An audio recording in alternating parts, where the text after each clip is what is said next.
கொடிது கொடிது வறுமை கொடிது இளமையில் வறுமை கொடிதிலும் கொடிது. Hello hi my dear people.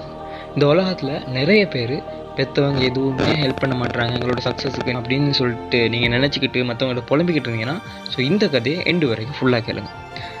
So ரீசெண்டாக 2 நாளைக்கு முழுக்க பண்டரவெளியில் காகில்ஸ் பக்கமாக போய்கிட்டு இருந்த ஒரு சின்ன பையன் 7ஆம் ஆண்டு படிக்கக்கூடிய 11 வயசு இருக்க ஒரு பையன். அவன் கையில் ஒரு ப்ளூ கலர் கூட ஒரு 8:30 மணி இருக்கும். பாமசி பக்கமாக போகும்போது ஒருத்தர் அவரை பார்த்து கேட்டிருக்காரு, எங்கப்பா போகிற, அந்த கூடையில் என்னப்பா இருக்குது அப்படின்னு கேட்டப்போ அந்த பையன் சொன்னது என்னென்னா, இதில் கொஞ்சம் தொதல் இருக்குது, ஸோ அதை விற்று நான் அதை விற்கிறேன், ஒரு பிஸ்னஸ் பண்ணுறேன் அப்படின்னு கொஞ்சம் தைரியமாக சொல்லியிருக்கான். ஆஃப்டர் தட் அதுக்கப்புறமா அவர் கொஞ்சம் விசாரிக்க தொடங்கியிருக்காரு, என்னப்பா நீ ஸ்கூல்லாம் போக மாட்டியா அப்படின்னு.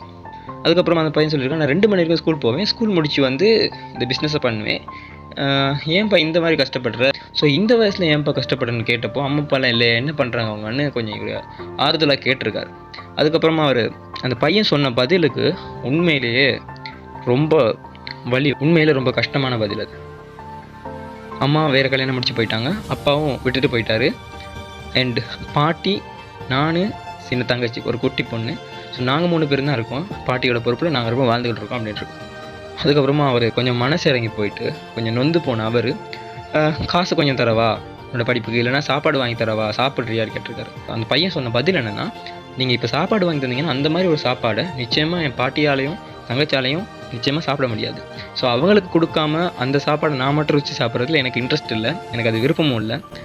நீங்கள் காசை தந்தீங்கன்னா நான் அதனால் கொண்டு போயிட்டு அவங்களுக்கு சாப்பாடு வாங்கி கொடுக்க முடியும். ஸோ நீங்கள் பணமாகவே தந்துடுங்க, தொதில் வாங்கிக்கோங்க அப்படின்னு சொல்லியிருக்கேன். ஸோ இந்த டைமில் அவரோட மனசு கண்ணெல்லாம் கலங்க தொடங்கிடுச்சு. ஸோ இந்த வீடியோ போஸ்ட் பண்ணது யாருன்னா இவர் தான்.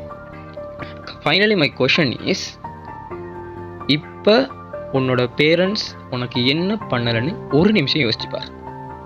Moral of the story is, சோதனைக்கு காரணம் தேடுபவன் தோற்று விடுகிறான், சாதனைக்கு காரணம் தேடுபவனே இறுதியில் வெல்கிறான்.